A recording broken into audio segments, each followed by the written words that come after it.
you could find limit effort on V3 if you wanted to. Like, if you really wanted to put out limit effort on any challenge, you could do that.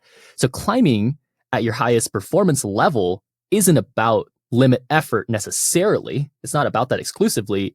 And I just want to talk about that in terms of not understanding exactly what good climbing requires of you, and misunderstanding that trying hard, finding limit effort, and finding out that limit effort, even in specific mechanics, isn't you climbing at your best.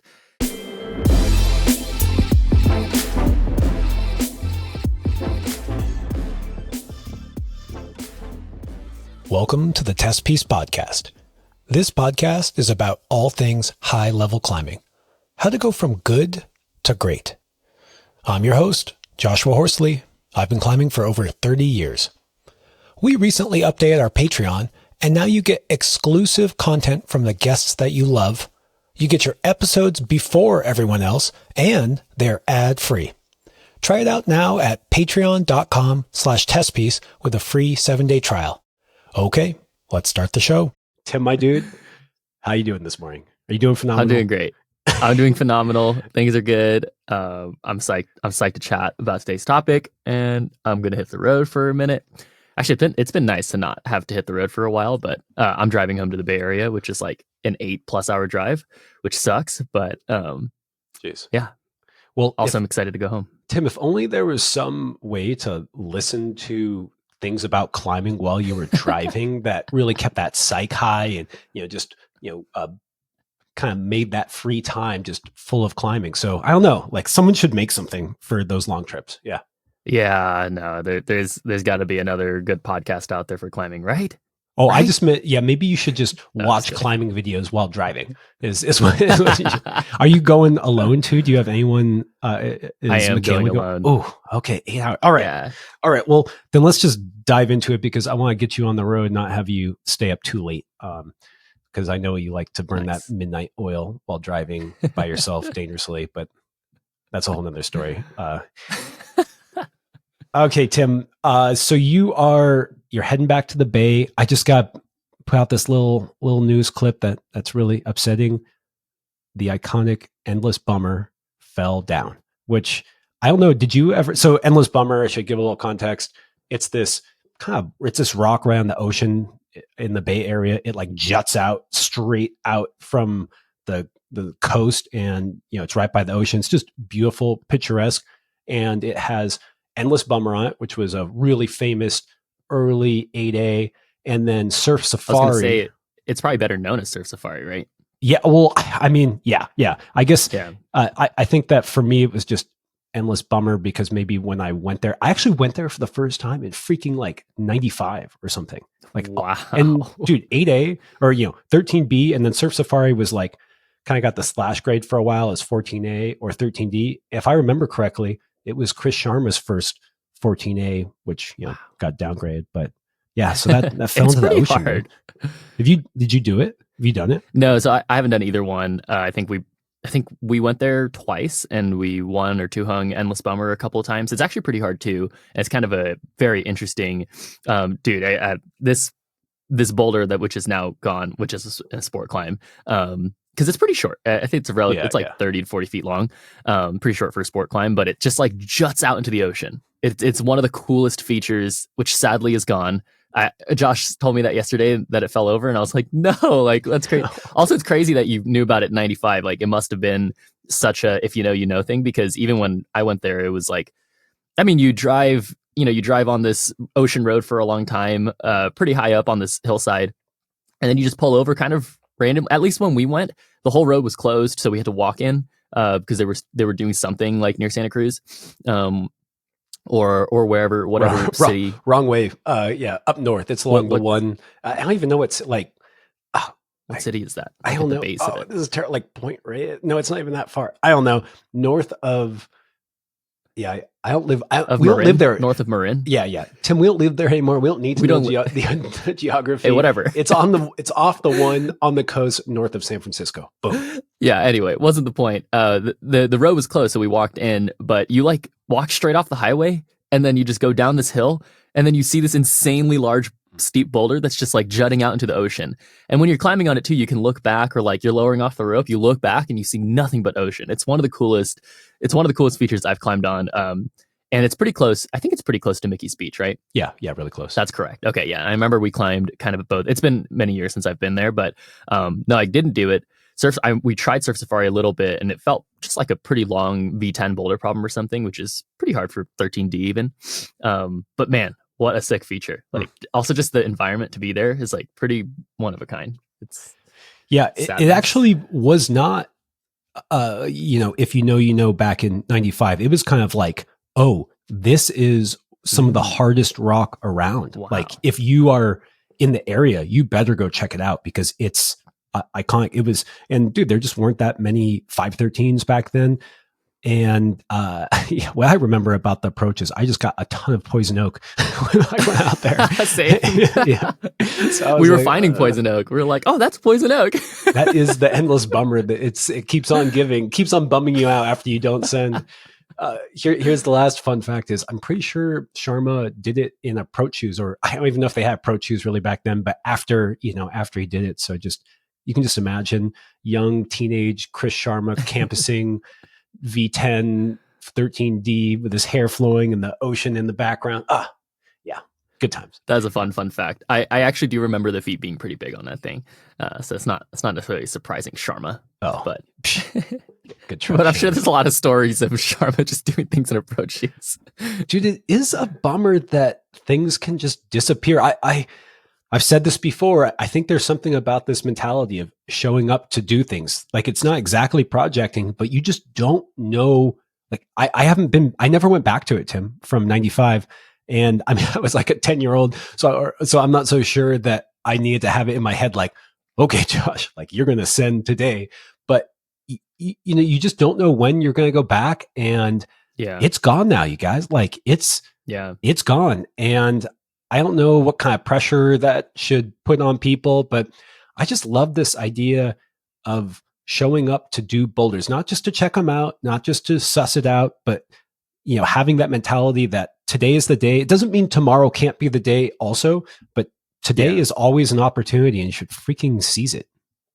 Dude, I was going to say, actually, that's what makes me really, in some way, like it's a crazy bummer that one specifically fell down just because of how beautiful it is. But I actually like the idea that climbs are, not permanent. I think they're very, mortal, natural things. Like it's all rock outside. And, I think it puts pressure on certain things if you're attached to certain projects, but actually it should show everybody. If you do feel pressure, like, oh, what if my, climb, like Grand Illusion, when you go to Grand Illusion, which is this crazy long, like, I don't know, maybe like a 30-foot long cave or something in Salt Lake City.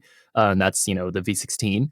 That seems like something that could easily somehow disappear over time, where like something could get filled in, the rock could just, something could happen up there. Like it is a fragile environment. And if it's something like that would bother you, then maybe it's time to go look at other climbs, because in my mind, it's impossible for anybody to have done all the good hard rock climbing in the entire world. Like even the people who try to do it their entire lives can't really do it. And so in a weird way, it's like we should always be looking for other cool things as well. But if the Peabodys fell over, I think that would be absolutely devastating, right? Because it's like, what an don't impact even to put an that area. out there, Tim. Don't jinx the grandma and grandpa just fall over and. It seems so unlikely. Just like I've always sat there and looked at the base of these rocks, and I'm like, I just don't know how much sand has to like blow away for these things to topple over. But I'm just saying, like that one would be more impactful for me. Maybe it'll provide for the next generation, just like Iron Resolution when it fell over and became, iconic V12 or V13 instead of like, I don't know, it was like a 511 arete or something. Whoa, I did not know that. What, you didn't know that? Okay, Joshua Tree, Iron Resolution, that was a climb and that fell over and that became Iron Resolution. And like one of the best boulders in the grade. So dude, maybe we're just short sighted. Go ahead, fall over, grandpa Peabody. Who knows what will come out. Yeah. I like that rocks are mortal. It's kind of nice. Well, it's interesting because we have this thing where it's fun to test yourself on, test pieces that have gone before. And you're like, I want to see what it was like to do what Fred Nicole did. And I just saw this video of this guy I'm going to totally mispronounce his last name. It's Elias something who just did Burden of Dreams. And the reason his last name. Yeah, it's sorry, Elias. And he did it so differently than everyone else. And I was just like, okay, here is the hardest boulder in the world. And like people want to go and like check it out and be like, can I do arguably one of the hardest boulders in the world? And kind of like, am I strong enough? But then he went and did it, and he did it so differently than everyone before. I'm not saying that does not invalidate his sen. There's nothing about that. That's not what I'm saying. It doesn't even say that like his beta was the best. It's just like, even when something is quote unquote permanent, there's these new techniques and things that change the route. And he did a double clutch for the end. And we've been talking about, we saw Austin Hoyt on Lucid Dreaming. And it's like, even when boulders are still around, they get climbed in a different way. And so, yeah, just this idea of permanence and testing yourself, like, I don't know, I just find it interesting. It's fascinating to me. Elias also did a heel hook for the second row, I think. Yeah. Does the first move the same, but then does his heel hook to match his crimp, which, so just a funny thing, like that kind of brought into my head was like, usually climbs are even known for bringing out a certain style. Like Lucid, you would almost explain to somebody who didn't know Lucid, but you were like, oh, you got to check out this. Okay, oh, I'm super strong. Like, what should I go check out in Bishops? Like, oh, you got to go try Lucid Dreaming. It's like, oh, what's that style like? It's like, oh, these horrible holds, and you kind of just like keep tension until you jump to one. It's like, well, what if you don't?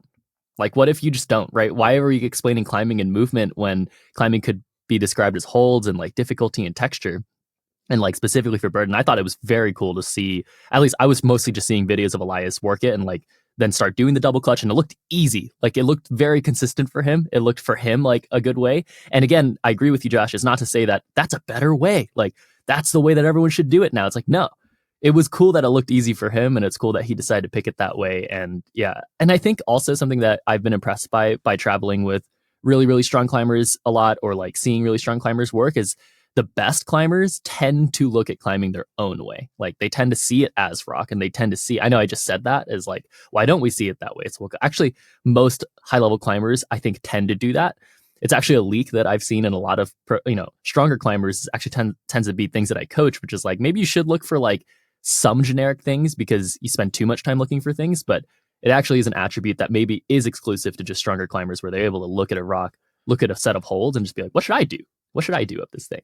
Dude, it ends up being really cool. I like that you called that a leak, because it's something that I can't believe how it's been happening to me on something like the Moonboard, where I'll see a sequence and it'll literally be maybe 3 holds, and I'll completely miss something that was like, oh, I matched on this lower hold and then completely skipped this other hold.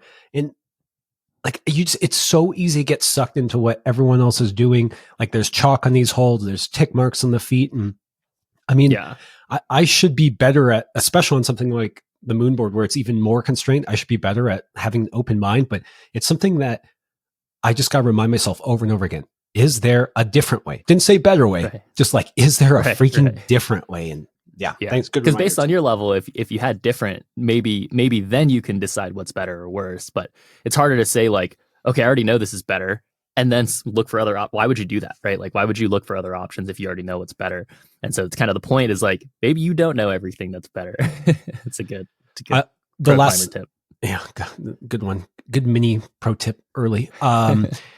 I just got to point out that double clutch that Elias did and that double clutch Austin Hoyt did on Lucid Dreaming. It just makes me think that we are still at the beginning of double clutching. And I was talking about this. I watched Ben Kim do a double clutch on Direct North, and it's that move after Thunderbird. So this is like this iconic V14 on Grandma Peabody, and you do a big move on the stand of Thunderbird, and then he was unwinding from that really kind of, big tension spread out position. And he did like a double clutch. I don't think I've ever seen that. And again, I'm not saying that it's the best beta. It's just, how come we haven't seen that before? And, we see guys like Dave Graham take knee barring to a I don't know, I was going to say V16 level, but his knee barring seems like maybe like V18 level. Yeah. Higher than that. Yeah. And so like, what's this like, who's going to take double clutching to the next level. I'm not saying they're not pioneering and doing amazing things, but clearly this is a new technique that we're only just seeing getting used outdoors. And that's just crazy, man. That's so freaking cool. I love that. I could make the same argument for like when I was watching, just on the same note, when I watched Daniel Woods growing up, he did not climb the same style that I was like projecting myself to climb. Let's say I never had seen Daniel Woods. If I kept climbing my way for the next 20 years, I probably would have been a different style climber. Seeing Daniel rely on his like ISO technique, and if you don't know what that means, then like I'm not going to sit here and explain it, but Daniel's really good at the ISO. I got a little bubble thumbs up. Daniel's really good at the ISO. He's really good at full crimping. His shoulder strength is insane. His core strength is insane, right? There are certain characteristics about Daniel as a climber that are actually really, really unique to Daniel. And I would argue that a lot of those things aren't the best way to climb, quote unquote. A lot of those ways are the best way for him in those moments because those, you know, it has to do with all these other factors. And it's not pure climbing. Like pure climbing is actually what you should be asking. It's actually, that goes into our topic today. Pure climbing should be asking yourself, what is the best? And not necessarily your ability to answer it. That's not necessarily what we're looking at. We should just be looking at like the framework of, are you asking yourself, is this the best way to get up to the top? And then, you know, and most climbers probably don't do that. Most climbers react. But if you see someone like Daniel who's reacting for their entire lives at the highest level, man, he's going to have this insane gem of, in my opinion, it's a gem of a characteristic that, you know, comes out from him. And then I started to look at it and being like, well, actually, it is interesting. For example, even like Austin Hoyt double clutching at the top of this, you can see pros and cons, right? Seeing Elias double clutch at the top of Burning Dreams, you're like, okay, I can see pros and I can see cons. And I guess the way that I have sculpted my climbing is the pros worth the investment? Like, okay, I know I could probably double clutch this move on Lucid Dreaming eventually, but what's the investment? What's that going to cost? Other things? Does it provide cons for how I look at climbing other ways? It's like, oh, if not, then I guess I should just put that into my toolbox. That's kind of how I've seen climbing. But you can imagine, like, if climbers didn't, you know, always go that way, then, you know, what would climbing look like today? Like, what would? And but I agree with you in that, like, not all those styles or not all those leniencies have been found. Like Daniel's style, imagine all these other comp style movements that are figured out as well as like Daniel's figured out his style, right? Like we would see around the entire world, we would see a bunch of climbers climbing hard test pieces outside.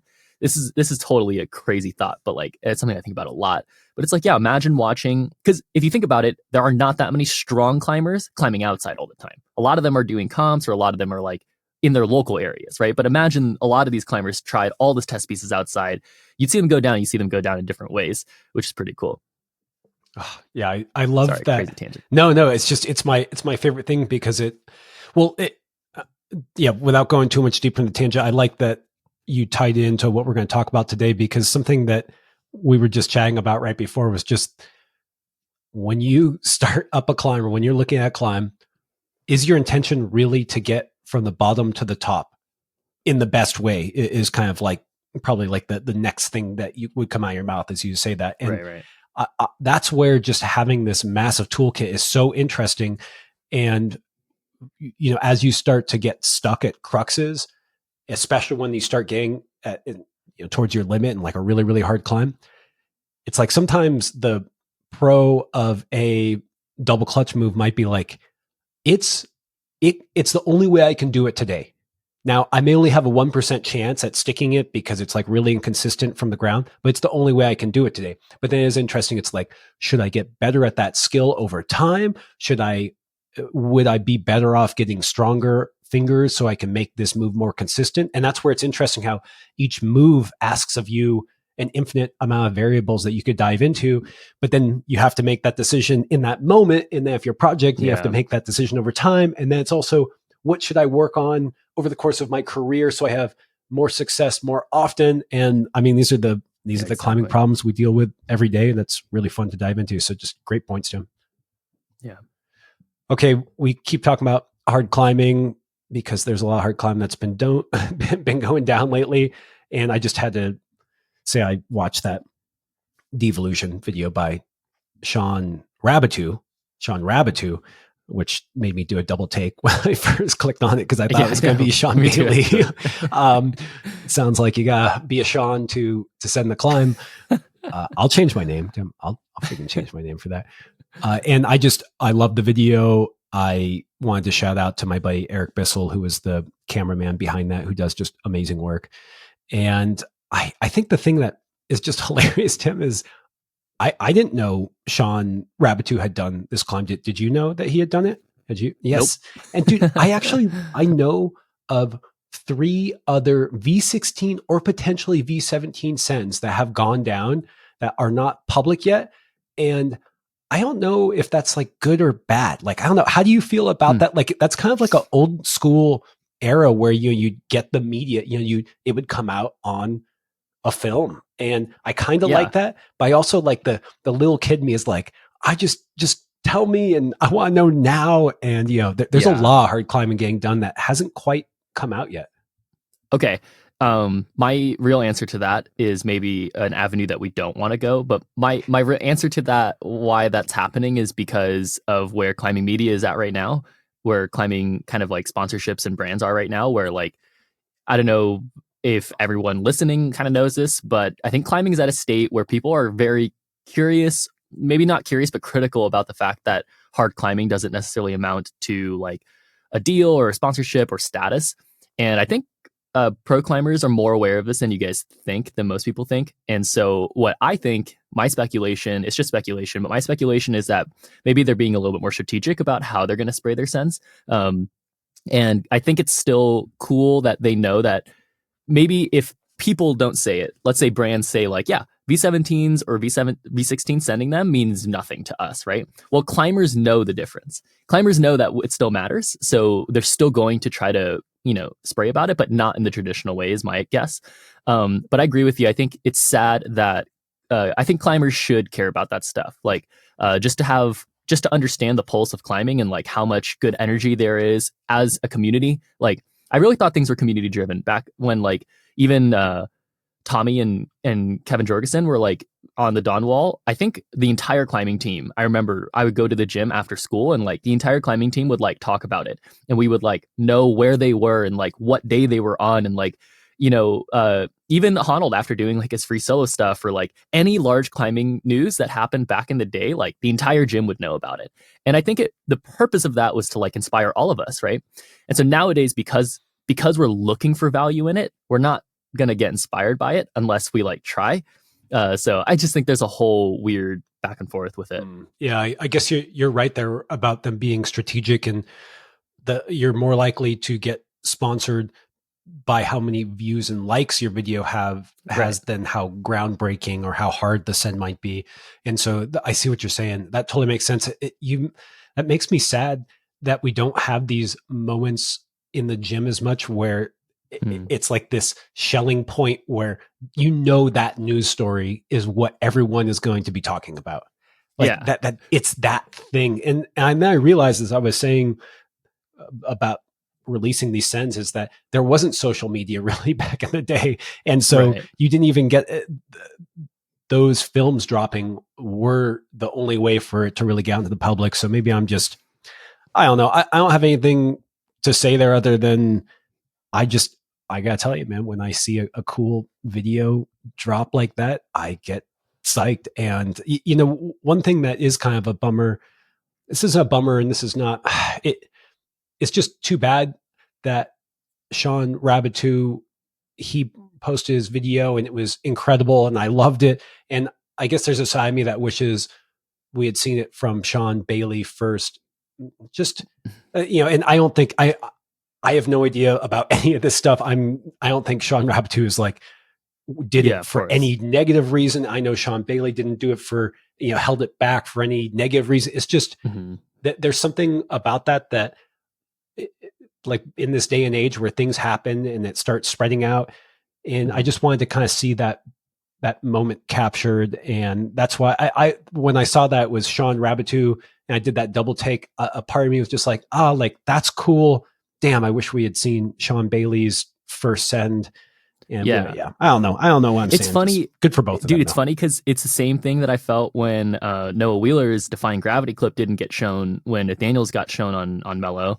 And again, there's nothing wrong with like, I actually really like Sean and Nathaniel. They're both like really good friends of mine, but I got to be completely honest. I didn't watch either of those two things, but I would have watched Noah's and Sean's. It more matters the legacy and the story of these sends than the video or the climbing porn or, you know, and if people are wondering as to why that type of thing might happen, like I wouldn't watch this or like not get as interested, that's why, because climbing for me isn't already about like, if I wanted that, I would go to the climbing gym, right? If that's what I really wanted to witness or like feel that day, I would go to the climbing gym and like just try. Not that I would climb at that level, you know, especially like all the time, but that's what I enjoy. I enjoy watching climbing porn like in person, like with people just climbing, right? Like regardless of what level it is. Not just alone by yourself. Sorry, that's a weird joke there. Okay, we're PG-13 here. Go on. We're PG-13, dude. Right? Question mark. But no, I don't want to just watch the stuff online. What I want to watch online is like, damn, like Noah going out and kind of like reviving Defying Gravity, right? That's what I wanted to watch. Like Sean Bailey reviving this FA. Like, why did the first video that came out was the repeat of this FA that just happened? And we know that there was a legacy behind it, but not everybody does. And so like, why doesn't that show? Like, I like what you were saying about climbing media and how it was portrayed back in the day in terms of like how movies came out. Dude, we would literally wait and go to every REDUX showing at like the Shoreline Amphitheater by my house in Mountain View. And just like the entire place would be filled with climbers from the gym. Like literally hundreds of seats were filled and the entire showings, we were all like loud. We were like, yo, like laughing.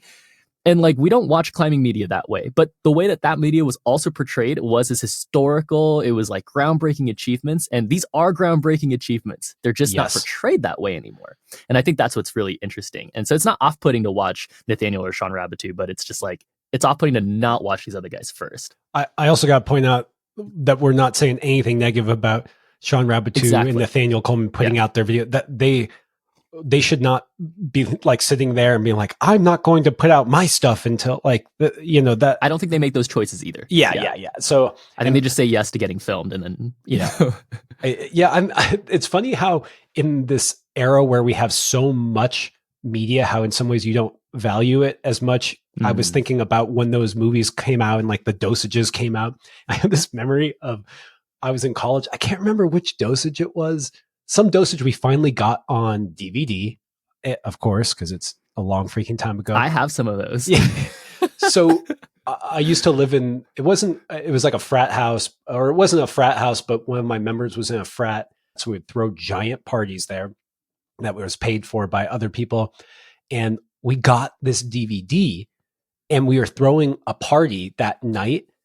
And we just ended up like a group of us ended up in the garage, like watching it on repeat while there was like this giant party going on. Cause we were just so, it was like such a big freaking deal. And people would come in and be like, what are you guys doing in here? Like, what's up? What are you guys even doing in here? Don't you want to hang out with people? We're like, no, dude, no. I used to watch those. No. Like King lines, like all the dosages, all the old Real Rocks. I used to watch those, like Wide Boys, even with the original Wide Boys content that came out in like Real Rock, whatever it was, 2010. I didn't watch that, Tim. So good. Oh my God, dude. Like Tom Randall and Pete Whitaker training for like Century Crack and like doing all this underground Wide Boys training. If you know what I'm talking about, is like actually, which is crazy because it's off with overhang crack climbing, but it's like the sickest training and climbing video you'll ever see. It's so sick. Like it's so funny.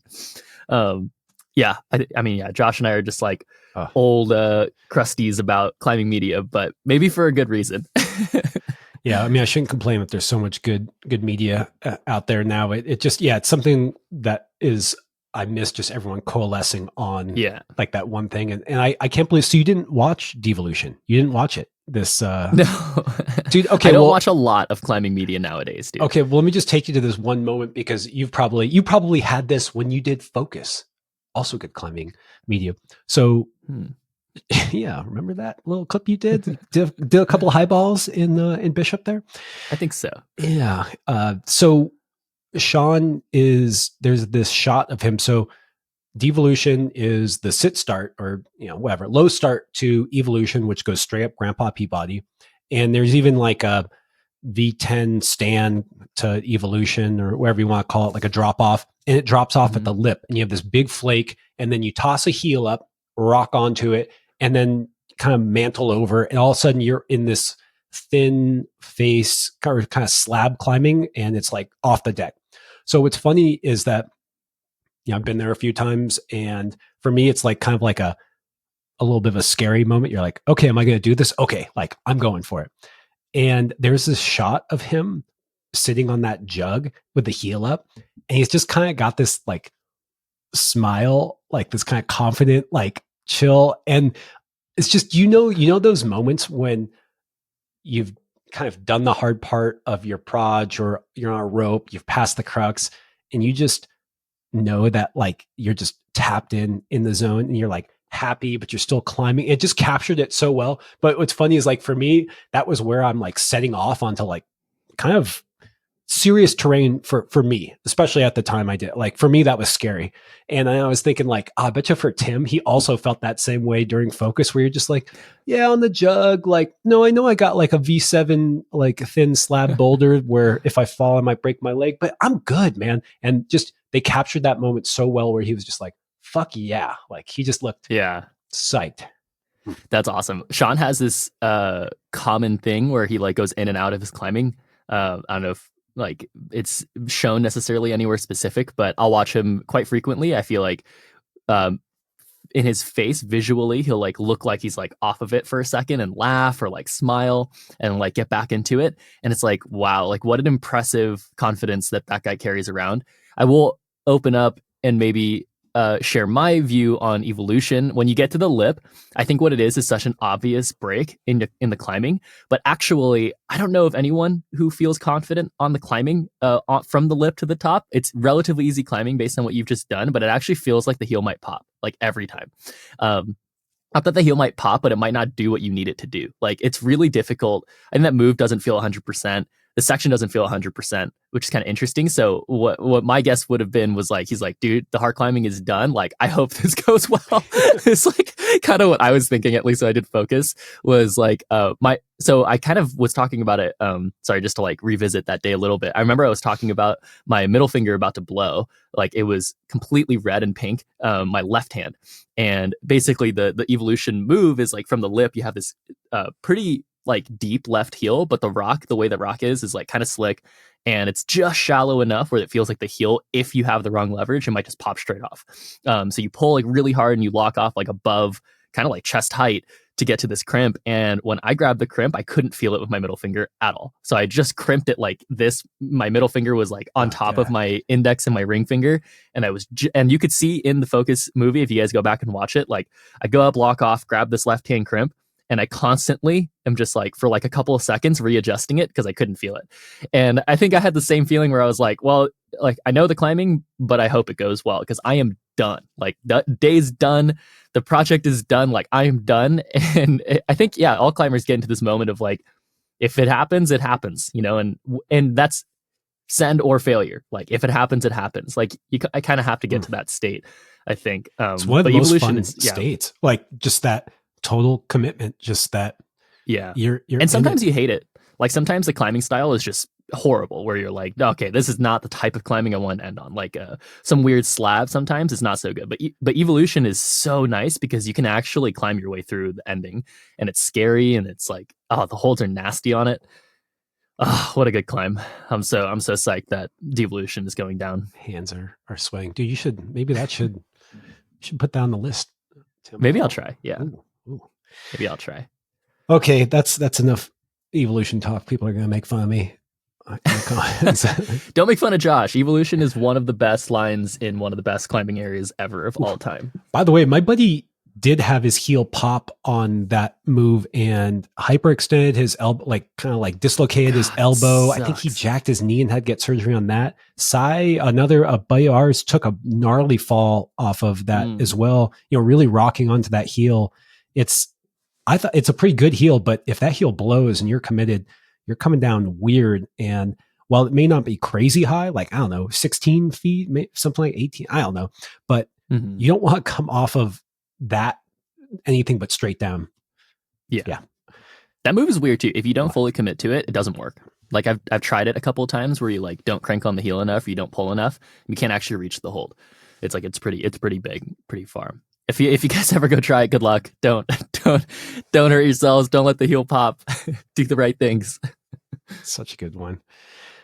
Okay, Tim, I don't know where to go from there. Should we go into announcements or should we just keep on newsing it up? Oh yeah, if we have any more news, but yeah, go for it. Dude, go for announcements. Tim, there's always more Infinite news. It's There's just infinite like news. I just. Oh, the World Cup just happened. Oh, the China World Cup just happened. The first World Cup of the season. Tim, I don't know anything about it, so we'll just say spoiler alert. And then do you want to give a little spoiler? I also, I don't know if people can relate to this. This is all I'm going to talk about the World Cup. I go on Instagram, and when World Cups happen, so I don't like watching too many like semifinals streams because they're kind of boring nowadays. I also don't know if people relate with that. Like comps in general are getting pretty boring, but finals for me are still kind of fun just to see who's relevant. And when I scroll, I tend to like get close to, or if I'll see like someone post some World Cup thing, I tend to just scroll straight past because I don't want to know the result. Spoiler alert. I know the women's winner was Yanya, so that's a spoiler alert. But other than that, I don't know anything else, and I don't want to know anything else. I want to watch the final. Sometimes I can't watch it live, or I just choose not to. But I do want to watch the whole thing without knowing the results because it makes it way more fun. By the way, Nathaniel Coleman did his Twitch streaming where he is announcing the World Cup while watching. So I didn't catch it. It was too late in the day for me, but I'm sure he'll keep on doing those. So just anyone who wants to, you can follow Nate on, Nasty Nate, I think is his Twitch handle, but he always posts it on Instagram as well. I just think that's really cool. You want to hear someone who's a freaking Olympic silver medalist, extremely accomplished World Cup climber, hear his thoughts on it. Yeah, watch that. I just think that's a really cool thing he does. And I know he's hyped on that. So yeah. Okay, that's enough news, Tim. All right. Let's do a little quick announcements section. Tim, we've got classroom number 4. No, we've got classroom number 10. Number 10, Tim. It's 10. I was like, wait, have we done 4? It feels like no, it's definitely way more than 4. And it's going to be, we said April 24th, Tim, did we settle on that? Is that the Wednesday? Yeah, I'm down for that. Cool. Yeah, me and Tim will be on the road. I think you'll be in Salt Lake and I'll be in Denver. So we're going to do it a little bit earlier at 6 p.m. PST, Pacific Standard Time, because me and Tim will be on Mountain Time. And the other thing that we decided to do, because we got a ton of DMs asking for us to do it, is we're making those classroom recordings available for the lowest tier, for the $5 patron tier. So if you want to hear these classrooms, but you don't want to participate or don't have the time to participate, now they're on Spotify for $5 patrons. And there's like 20 plus hours of content from expert coach Tim Kang solving people's climbing problems. And the chances are you have the same problems as everyone else. So check those out. For everyone that's still in the $25 tier, classrooms continue as normal. We're only going to allow the $25 tier access to the video recordings just because we felt like it provides a little bit of anonymity for those classroom participants. Then they can really ask anything that comes to mind. And my last little announcement, Tim, I haven't even told you about this. Tim, I just got a V1 version of the Testpiece shirt, of a Testpiece shirt printed. Ooh, I haven't picked it up yet. No way. It's just a V1. Like, I don't even know if, the shirt's going to be the right one or the right material but I started. I got something printed. And so there's merch coming. Go. And of course, patrons will get a discount on the merch and get the first notification that merch drops and everything. So dude, look how those are some good announcements, Tim. That was a good announcement section. Yeah. Nice. That was I'm the most psyched about shirts. Yeah.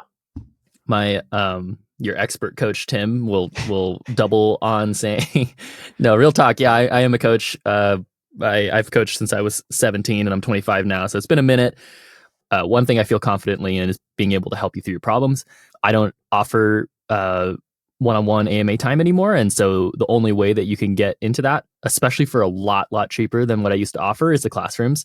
The classrooms are an awesome, pretty intimate environment where everyone feels very comfortable. I can't speak for everybody, but I can say that based on what me and Josh have seen and what we know, is everyone feels pretty comfortable in there to ask really good questions for their own climbing. Seems to help everybody most of the time. And otherwise, it's pretty casual. You can go in and leave whenever you want, really. It's I feel very confident saying this. It's probably the cheapest access to good informative coaching advice. This is by far the best. I'll see as a climber. Would have been a dream for me if I was someone younger. Like trying to find, expert climbing advice or, just questions, an environment that's like feels comfortable for me to be able to ask like some things. And if you guys want, and this is also for the listeners who are already in the classrooms, if you guys want to just jump in, ask your question and leave, there's no problems with that. If you just want to jump in for a second and leave, like it's cool. It's just, I think people just like hanging out. Josh and I have extended the time many, many times. Like it's supposed to be an hour. And now we just make it an hour and a half, and then we stay another half hour almost every time. It's pretty fun. And yeah, like I said, I can't say this enough. It is the best deal for any type of coaching advice that you guys can get. And I take hours and hours of notes beforehand, usually. Yeah. I mean, you can also just send a question in if you don't feel comfortable. Oh yeah. Actually asking the question. It is nice when people ask the question, because then we can answer it and say, hey, is this really what you were looking to get out of our answer? Like, did we understand the question correctly? Which I think is an important part, but we also understand some people don't want to stand up in front of a group and ask that question. Right. But I will say that in addition to it being great access to you, Tim, the community often puts out good, helpful tips also. Mm-hmm. Like, it's, I mean, we know stuff, but we don't know everything. And sometimes, we can't say everything in the moment. And sometimes some of the tips from the other patron members that are there are darn good, man. Like they really are. And so, Tim, the last thing I'll say on that is something that just has really stuck with me that you said about the classroom, is that something that really just drives you in life is that you like solving climbing problems. And I think we could extend that onto boulder problems and routes, but that it's really when you are talking to people and they have an issue that it really gets you going. That's like, how do we solve this? How do we help? And it comes through. So thanks for the work you do in the classrooms, and everyone join us. And if you can't join us, if you don't want to join us, now we have an option for you, at least get a little taste of what other people are asking. And again, it's often where if you have the problem, someone else, or if someone has a problem, it probably does apply to you, because we all struggle with the same things. And something we talk about all the time, Tim, is that it's amazing how often I feel like I have to learn the same lesson over and over again and be reminded of it. And sometimes also just hearing something from a different angle can really unlock things where I've heard it 3 times and then finally someone says something that I go, oh, now I get it. Yeah. I think something that some people are surprised by with my coaching style is I tend to resonate and relate with almost everything that people tell me they've gone through.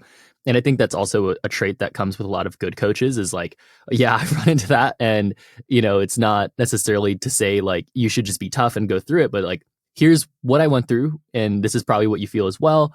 And that's really difficult. And I think that validity helps a lot of people. And so I think a lot of people talk to me because of the way that I coach, or like talk on podcasts or whatever, like, oh, but it's Tim, like Tim doesn't run into these problems. It's like, oh no, I have absolutely, and still run into lots of climbing problems. Like absolutely. Especially right now, I'm climbing like so much below my capacity. But what I feel confident about is getting to a place where I want to be. And so that's something that maybe not everybody has. And I didn't have that for many, many, many, many years. I had many, many, many years of loving climbing still, and being dedicated to that. Regardless of what I went through in terms of failure or difficulty or struggle, I was focused on one thing. I loved climbing and I wanted to get better at it. And not everybody has that luxury, I think. And so to have an environment where you can just talk through it, and it's like, no, I actually do love this. Like, I think that's what a lot of people struggle with, is like not being able to say that they actually love it and they actually want to get better at it. And they worry that the failure or the struggle that they're going through is like, I'm not meant for this. And it's like, no, every good climber out there runs through those things. Some of them just like luckily went through it well or worked really well through them. But everybody struggles.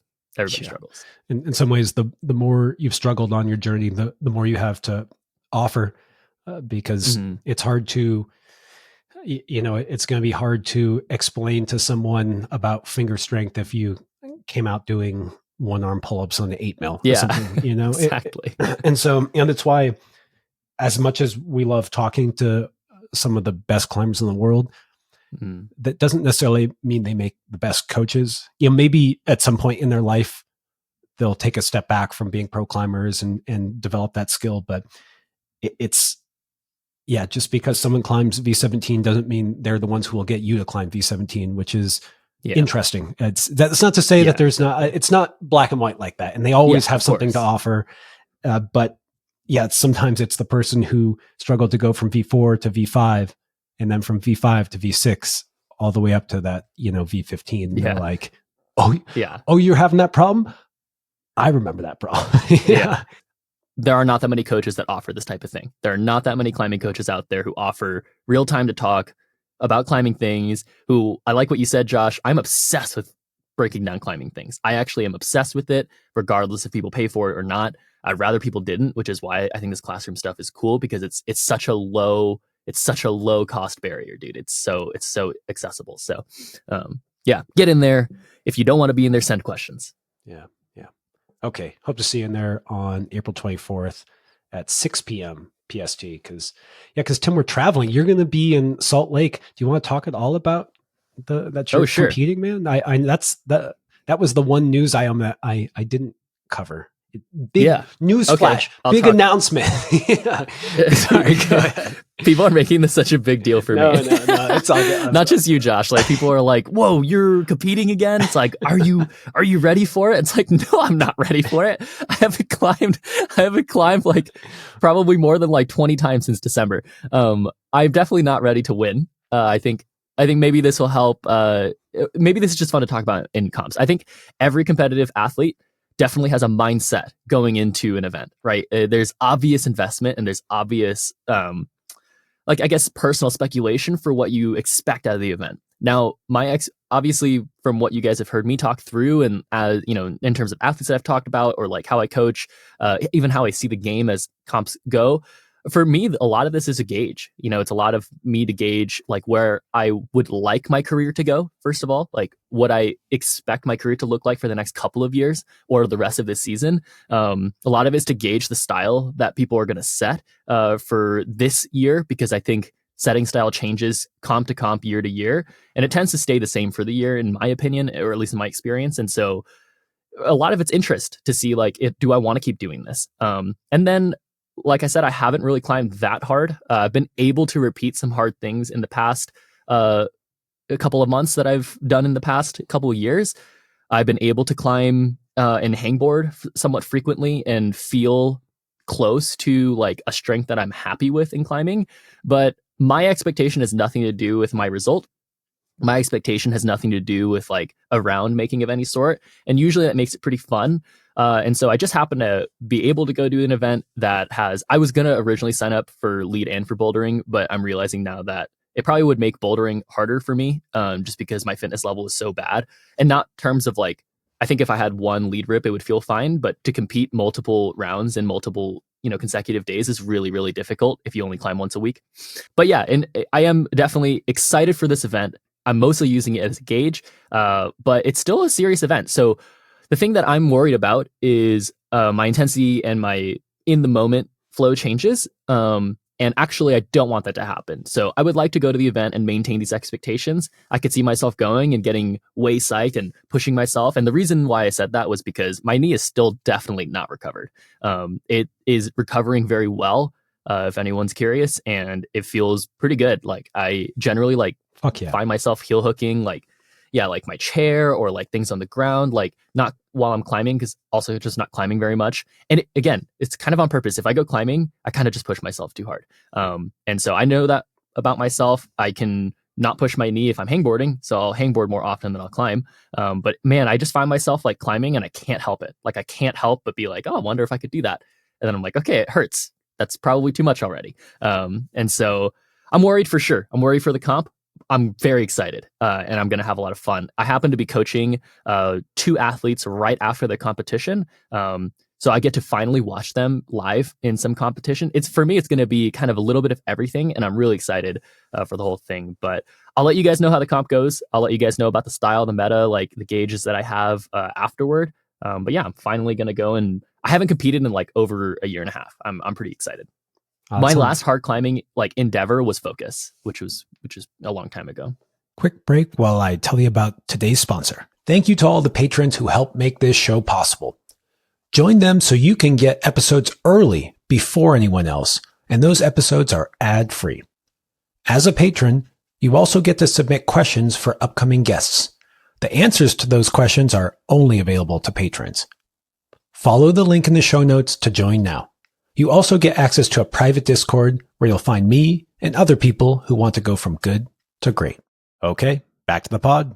I'm excited for you to go and do it. I'm nervous for you because I know what you're saying where you just get psyched. Like, I mean, there's a very real possibility that you end up in finals and, then you're going to be like, oh, and I'm in finals and oh, maybe I actually will win this. And oh, I know there's a left heel hook, but what if I just I really don't want that to happen at all. Yeah. So be careful, Tim, but excited to see you just smiling about an upcoming event, I know you're doing a training camp after her and you have your people there. And I think we edited this part out, but there is something special coming down the pipeline that you're visiting me in Denver for. Stay tuned, but probably a month or two out from actually releasing anything.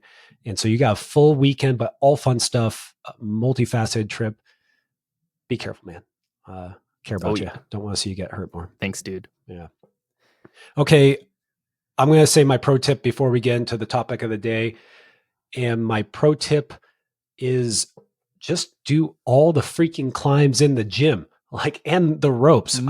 So I've been doing these gym field trips, Tim, and I don't know. I got kind of burnt out. I'm not burnt out on the moon board whatsoever, but I just am like, I can't do this every day. It goes back to our last podcast, which is a topic around, performance climbing versus kind of training climbing and not always showing up just to try to climb the benchmark rankings, which I still did way too much of. So I've been going to the gym and then I've been trying to listen to you, Tim. And sometimes I'm just not feeling like I'm in tip top shape.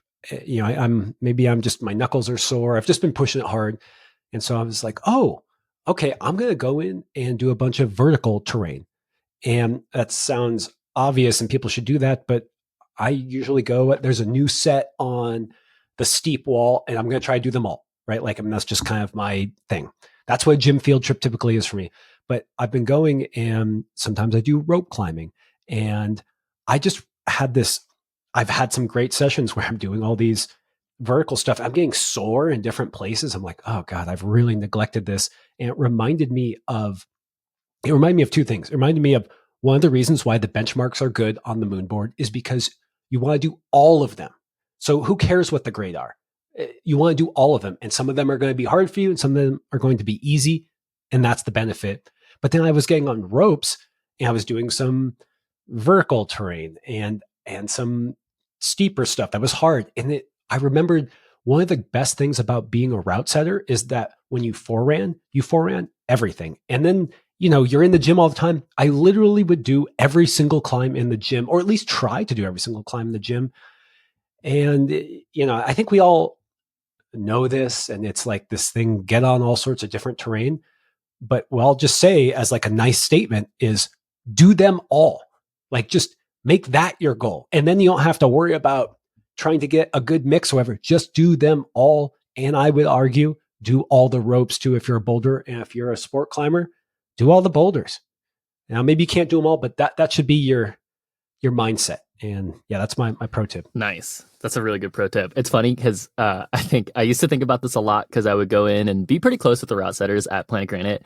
And they were all really good climbers and really good route setters, but I would never see any of them train or climb any more than forerunning. And I used to think all the time, I'm like, the climbers who are the best climbers are the route setters because they don't need to train because they're climbing so much.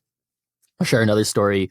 When I climbed my first V5, I think, or V6 in the gym, I was really attached to my coach, Isaac Williams. And I would always, anytime I sent something new, go over and be like, Isaac, I sent this thing. And he would always hit me with, but did you send this other easier thing?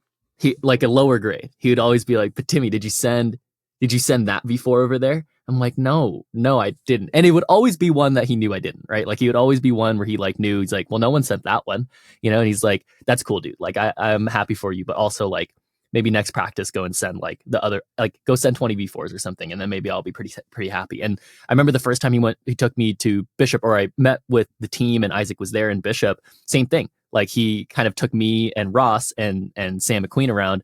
And basically, he didn't even let us try the things that the other team kids were trying until he was like, all right, check out this like crazy no hand slab. Like, check out this other easier V2 that you guys are for sure not going to flash. Like, check out this other thing. And just to force us into that, it became a habit of what climbing actually was to me. Now that's actually what climbing is. And maybe that's why I don't talk about it all the time. But I have shared that with a lot of clients that I coach as like general advice. Like, you should just do everything at the gym. But I like what you're saying. Go and do it, because you're also not going to sit there and think logistically why it's better for you or not. Just go and do it. You're going to feel it. You're going to be like, wow. Like, and something you said about the moon board, where it's really awesome that you kind of have to do all the benchmarks. Well, imagine there was a moon board for all the styles of all the angles and all the holds. And then there are all these benchmarks. That really would make you the best climber, right? The benchmarks on the moon board are still one dimension. It's just a lot of different grades and styles of movements in one dimension. There needs to be a lot of dimension in your climbing. And so it's kind of really good that you do it in the gym, actually, or outside. Like, my ideal would be that I get to go outside and go to every area in the world, and all the local areas, all the local people in those areas would tell me the 100 climbs I need to do in the area.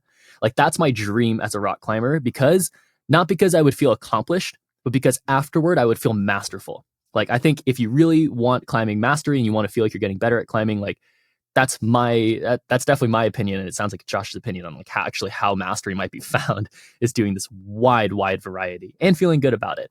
And dude, like the games that you kind of make for yourself, just going around where you're like climbing like this other one, you're like, damn, like, oh, and then you watch somebody else do it and you're like, oh, I should have done it that way. And you go and do it, because now it's not about doing the climbs anymore. It's about doing them a way that you're happy with, a way that like was good for you, or a way that taught you something. Like, just doing it, it can be exhausting. Like, just to echo what Josh was saying about maybe getting quote unquote burnt out, which is not what he was saying on the moon board. It can be exhausting to make climbing one thing, which is to go and feel progression, which is to go and send this project, which is to go and like get progress on this project. It can be exhausting to do that. I've done that many times in my climbing life, and I hate it.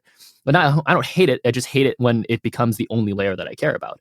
And it's way more fun to go and like have a climbing field trip at a gym and just like have a bunch of wins for that day, especially when you're feeling physically tired, especially when your like knuckles are sore or whatever. And that's why I like taking the thought process out of it, is just do them all. And circuits are kind of like that in gyms where they don't really have grades, they just have colors.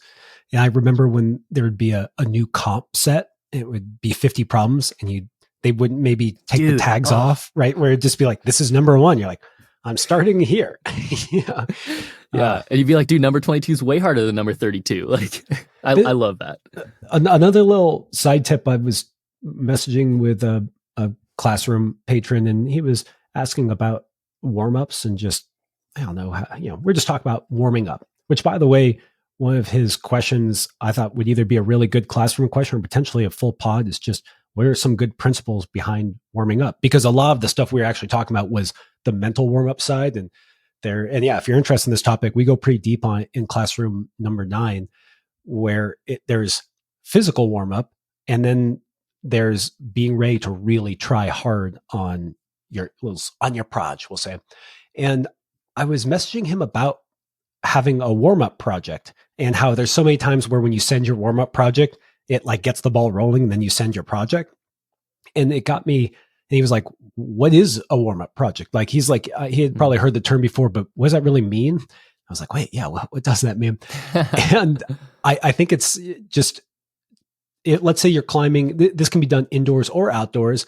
So you're like, okay, Tim, okay, Josh, I'm not going to do all the problems. Like, I don't have time. But I hear what you're saying. Maybe I should expose myself to different climbs. Well, just like when your coach was saying, okay, Tim, great, you did that V5. Cool. But what about that V4 that you know about and you don't want to do because it's hard? That will be my warm-up project. My next exactly. So, so you're doing your warm-up, and then before you go to your limit project, you kind of have this in-between one that's hard for you, but maybe not the hardest grade you've climbed. and just spend some time there. And I feel like that lets you try hard, but with less ego, because you're like, fuck this one. I'm not going to climb it anyways, but I'm just going to try. And so I often have these warm-up projects in these different areas where it's kind of like, it's right next to all the other warm-ups. It's like this V whatever middle to hard grade that like I can't just do easily. Yeah. To jump in, it tends to be for me, my understanding of warm-up project is that and two other things that I look for. First of all, it's usually anti-style. Usually it's whatever style has been hardest for me lately. And so, yes, the ego drops, but that's actually not what I look for. It just happens that ego drops because you just decided it's not that important that day. You might pick up an ego with it. But generally, because the ego drops, it allows me to work on things that are like anti-style, where usually I know myself as a climber, I wouldn't do that on my limit projects. The other thing is that they're generally not, they don't have to be problems. Like, I think for me, the way that I came up with like my warm-up project concept was like in isolations, like in the gym. Like we would usually, let's just say, I paint the picture for you guys. Climbing competitions are usually as an isolation. If you're doing a bouldering competition, you go in, all the competitors are there. Once you go out for your comp, you cannot go back in isolation. Therefore, isolation is just this one environment that you stay in and hang out in, or you wait, or you warm up until you're ready to go. Well, usually you know what time you're going to go and compete. So up until then, you're warming up. Well, usually you don't need, like, it's not like you're in there for 30 minutes and then you go out. Usually you're in there for like 4 or 5 or 6 hours. And then by the time you're about to go out, you start to warm up, right? Or an hour or 2 hours before. Well, during that time beforehand, we're usually making up warm-up projects, right? And so it really does become like, if I send this project before I go out, I might do my best, right? Especially if you make it hard enough or you make it the right style enough, right? So there's actually a huge way to win, like in your warm-ups based on these projects. And so for me, I actually tend to not make them real climbs because that wastes too much. I usually tend to make them these like party tricks or like these kind of 1 or 2 move type things, which I hope that I can do or learn something on. And then the point is to just get this learning process or get this little strength unlocked so that I can move on to my real project, right? And so it tends to be, for me, more often than not, anti-style and not real climbs. But warm-up projects are super important, I think mostly because of the ego factor, where there's really no ego anymore. And there's always too much ego, which again is something similar to what we're talking about today. Dude, I have these projects, my warm-up projects on the Moonboard, where I want to flash benchmarks. I want to, you get more points for flashing, but then there's ones that I did not flash that I'm struggling with, and they may be lower end on the grade scale, but then I'll go to them because I'll be like, I'm not fully ready to flash my hardest yet. And Exactly. I can just kind of play around on them. And I actually had a really bad day a few days ago. I felt awful. I felt so bad. It was impressively bad. And then I did one of my warm-up projects that was so hard for me. And it really revolved around me keeping a foot on. And I just could not keep that foot on. And it was just interesting that when I felt the worst, well, I was kind of, just almost like a throwaway session. That's when I kept my foot on. And I feel like this is I don't know. I do want to hear your pro tips. I don't know if we want to go into the topic quite yet, but you can see how that leads right into what does it really mean to climb at your limit and realize your potential? And, you can see how ego gets into that. And even anyways. All right. I like this. And I like how this kind of ties into like your gym session as well, where you decided just to like kind of play around. I'll drop my pro tip because it's quicker and I don't want to, we can just go into the topic after. My pro tip was just to touch climbing grips. Like this is something that I realized that maybe just like higher level climbers do, or people who are really obsessed with climbing tend to do it a lot, but it happens to be really helpful and really effective.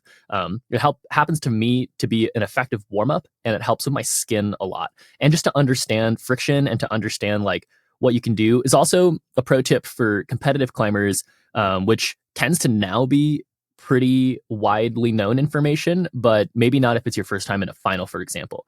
You're allowed to go and touch start holds in competitions. The only holds you can touch actually are the start holds. You can touch any of them, and you can touch, for example, like in a bouldering round, there's 4 pieces of tape on whatever 4 pieces of point that you need to contact, but the foothold is not a foothold. They're just 4 taped holds. Therefore, you're allowed to touch whatever you want. Now, what I do in lead is I tend to go straight to touch the start holds. I've shared this a couple times with competitive athletes. I go straight to the start holds. I look at the rest of the route and I see which ones are going to be the same texture. Texture is everything in climbing, right? So if your confidence has to do, if your confidence in how you stay in a position or how you generate on a movement or how if it's a good time to slow down or speed up, that's kind of based on friction, actually. Most for me is based on friction. And so to understand what holds feel like, you have to feel them. Like you have to feel the living shit out of climbing holds, right? And so I find myself regularly, like even here, I was just crimping my doorway, and I'm like, this is so greasy. Like if this was on a route, I'd be like, I would have to find a very specific position in order to actually be comfortable here, right? These are just intuitive things I've picked up from touching and like even leaning. Like, again, I'm going to take this pro tip a step further. Don't just touch climbing holds. Like, man, I'm like in there, like full crimping things, pinching them, leaning on them, open hand drag, like, turning my wrists a certain way to see, can I actually like can I like go back and forth into the wall with my regular shoes on? I tend to be the guy who puts my shoes on the slowest because I'm just touching grips for so long. But then I'll put my shoes on right away and pull straight on V9. Why? How did I do that? Because I was warming up the entire time by grabbing these holds and waking up that aspect. Because that for me was always the slowest way to warm. For me, like I think climbing with Ross and Sam, they've been climbing for like many, many years before I had. And so their fingers for some reason were always warm. Like they almost never seemed to need to warm up. If I did what they did, I felt like I was going to blow up my fingers. And so I usually just slowed down, and that's kind of how this came to be. But I also was just obsessed with like touching holds. Like anytime we would get a new hold set shipped to the gym, like John would let me, before team would start, he would seem like he would wait for me before he would leave the day because he knew he had a box of holds. He'd be like, Tim, like come here. Like we got new holds. I'm like, no way. And I would just sit there for like an hour touching holds and just like learning it and be like, oh, this is interesting. Like this one's not so like as grippy as I thought or whatever. Like, look at this. It's so sticky. I can hold this and palm it. There's so many pros, I think, with touching holds, but it's a little hidden secret. Yeah, good one. I like that what you're saying about for competitions where you grab the start hold and you can see what like what company is. And sorry, I cleared my throat like 8 times because of course I'm sick. And you can see what company it is, and you can say like, oh, this is this texture. And then you can look up to the rest of the route and be like, oh, they're using, from the same set, right? Because, holds. I'll clarify. Oh, go ahead. Yeah. I'll clarify that too. Sometimes the same hold companies aren't the same texture. And actually they're usually not. If I go to Mesa Rim Reno and I grab all these flat hold, creatures of comfort or whatever, I need to know what these creatures at this gym feel like, because the creatures at another gym are usually very different, like very, very different. All the flat hole fiberglass things are different from gym to gym. And every strong professional comp climber knows this. Like if you touch holds at one gym, it's not the same at another gym. And usually most of the holds at that gym though are the same. So, it's not common where you'll see like one Technic fat lip and then another one at the same gym is a different texture. Usually they're the same texture, at least roughly the same, And so you kind of like get to know that. Ooh, a little fun fat lip story. So those are like my favorite Technic holds. They're these pinches, just gotta be one of the best. Or there's it's a whole set of kind of like slopier, cool stuff. So I don't know if you remember this, Tim. I don't know if you're really around in Plant Granite, San Francisco for this, but we got shallow pour ones. So they were purposely shallow. Yeah. Well, and I think it was because there was ABS Nationals had gotten shallow pours for comps. Cause this is what they do. They're like, oh, that hold? Maybe you don't. Like maybe you can't jump to that. Half of it. Oh, that's so good. I love I spend a lot of time when I walk up to new boulder problems, just kind of, feeling them out. And I love what you're saying about finding that direction, that lean. You can almost climb it without climbing it. Good for flash attempts. And one little interesting tidbit is I have a friend who started doing a little bit of, I guess it's like arcing. He's like, dude, on my home wall, I just want to pull on and just be on there for like 30 minutes, just kind of cruising around. I don't know if it's training, whatever. It's just movement. I don't know. Some scientists will tell us, what energy system we're training, but it doesn't matter. It was just like a thing he did that he felt like really helped him. But he has a 50-degree spray wall, and that's steep, dude. Like, I don't care how many jugs you're on. That's like hard to do for 30 minutes. And he said that he would just go and on the ground climb, right? So he's like walking around climbing for 30 minutes. He's like, dude, you get pumped. So it's Sander Pick. Just shout out to Sander Pick. Yeah, just a OG smart guy who has done it all and knows everyone. And I thought that was, I mean, maybe he picked that up somewhere, but I thought that was a really interesting idea to climb with your feet on the ground. It made me think of those no hangs, those things where, it's like the hangboard minimums where you're just kind of getting your fingers going. I usually think of Mhm. Dr. Kerry Cooper for popularizing them, but also that guy, Emil Abramson, with that whole paper, just this like, no, you're not doing a hangboard session. You're doing a hangboard session to just kind of get some movement and blood flow in. And I was like, dude, Sander, that's like, you're just cruising around climbing without, it's like, it's uncampusing. Yeah, right? Yeah. Uncampusing. Yeah. Uncampusing. It's, I think what Sander is doing is more effective than no hanging, in just my opinion. And I tend to do that way more than I no hang because, first of all, it's more fun. It's also more effective for, if you guys ever struggle, everyone who's tried to make a spray wall climb has struggled. If you struggle still and you want to get better at it, that's what you need to do. You need to go and sit there and make up climbs while you mime them and like feel them out. What I tend to do when I'm making up spray wall climbs, I go up and I basically just like do what Sander's doing. I climb them while I'm grabbing stuff off the ground. I look really closely and I like turn and like, I'm like, okay, all right, interesting. That goes or it doesn't. And then you watch over and over again. And then you try again. You watch over and over again. And you watch like how wrong you were or how good you were, or like, you're like, wow, damn it, that looked way too easy or that looked way too hard. Like you kind of have to learn those things, but man, you can get pretty close without ever pulling onto a position if you do what Sander is doing. Good job, Sander. Great pro tip. You just like, you just on campus and you don't have your feet on, but you can feel your feet on. Is that the right? Is uncampus, non-campus, uncampus? I don't know. Someone come up with a cool climb. No climb. TM. Let's trademark that. Okay, Tim. Our pro tips take a long time because they were good. There was like 4 pro tips in there, and Sander even came up with good. One, and he's not even here. Good job, Sander. Thank you. Good job, Sander. Okay, so Tim, last week I was saying, Tim, every time I freaking show up at the gym, or at the moon board, I'm just here to climb at my absolute limit. And I use the word limit. I think what I was really talking about was my absolute performance. I'm trying to do all the benchmarks, and it's like I'm showing up for a comp, even though I have no one watching me or anyone that cares. And you said, no, Josh, like you're not really climbing at your limit.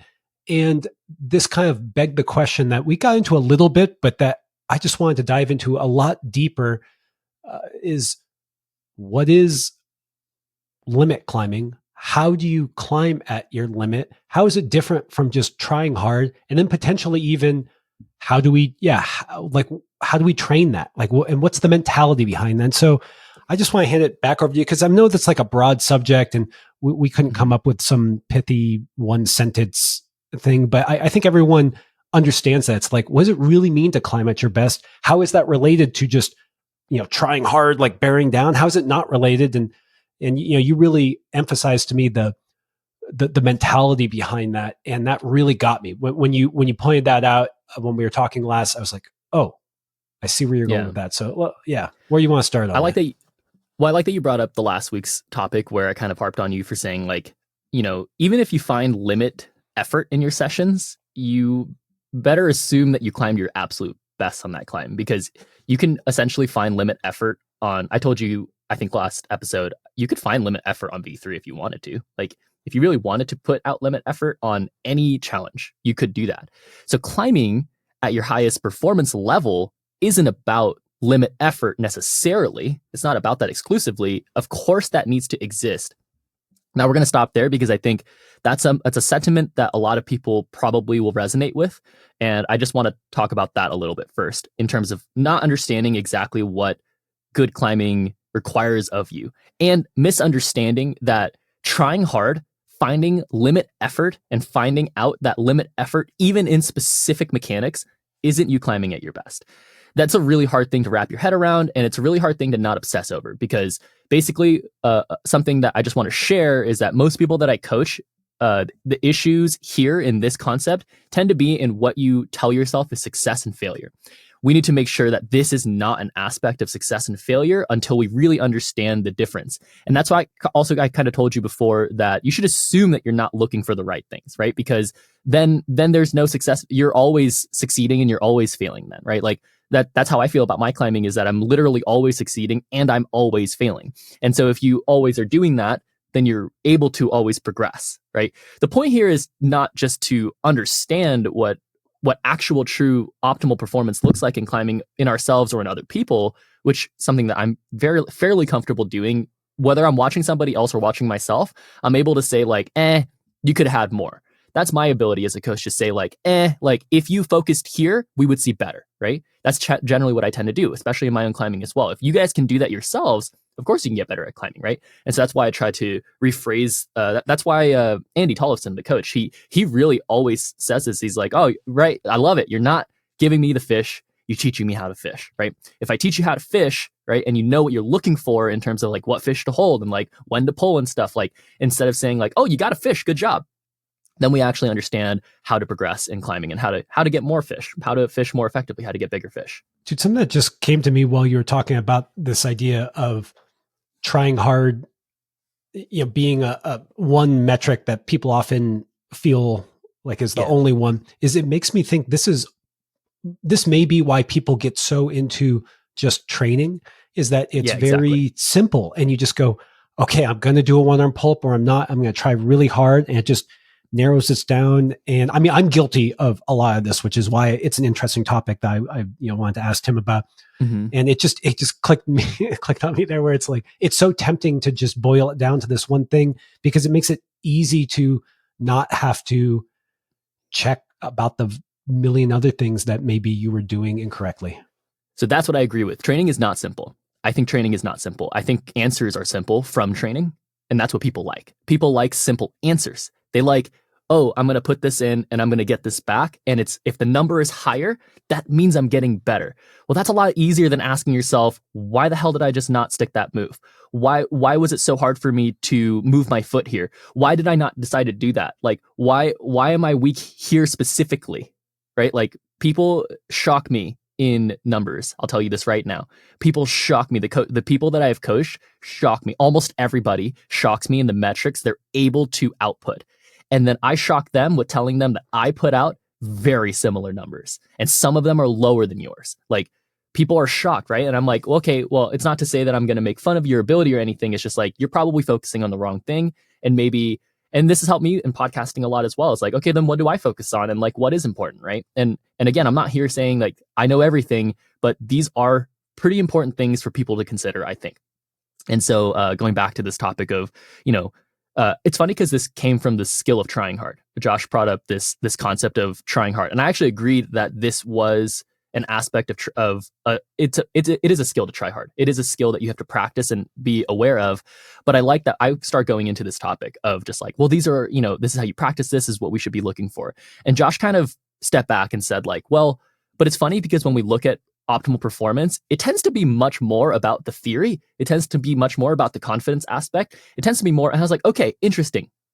So kind of what I said was, and I asked Josh this right before we started recording, I said, how often in your attempts do you reflect afterward and say, the only thing I focused on, the only thing I was concerned on, and Josh mentioned this before, the only thing I was concerned about was how well I got from point A to point B over and over again until I got to the top. And the only concern that I had was climbing my best the entire time. And that's a question everyone should ask for themselves, right? And actually, this will clarify your ability, personally, for every one of you guys listening. This will clarify how much work you need to have in terms of this aspect. Ask yourself after an attempt, were you just focused on how well, or my quality of output, the duration of the quality of my output? Were you focused on that throughout that attempt, before and after? And the answer is going to be no, I almost guarantee it. And so what else are you focused on? Well, those are the things that you need to figure out before you need to try hard. And you need to figure out how to try hard. So I kind of also mentioned that I think it's two things. I think, when I coach youth athletes, I'm actually shocked how often they can outclimb me in the gym. I'm actually shocked how often they can show me an insane output of climbing. And then when an actual moment comes where they need to perform, they just choke. They don't understand where it comes from. They don't understand where failure comes from. They don't understand the pressure that they're feeling. They don't understand the pressure that they put on themselves or the expectation they have. All these things are factors.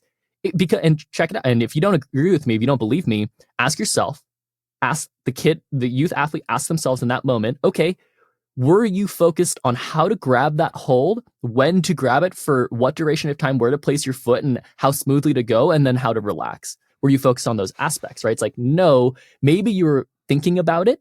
Maybe you thought about it before, maybe you meditated it, and maybe you were thinking about it right after you fell. But there were moments on the attempt or before where you were thinking about something different.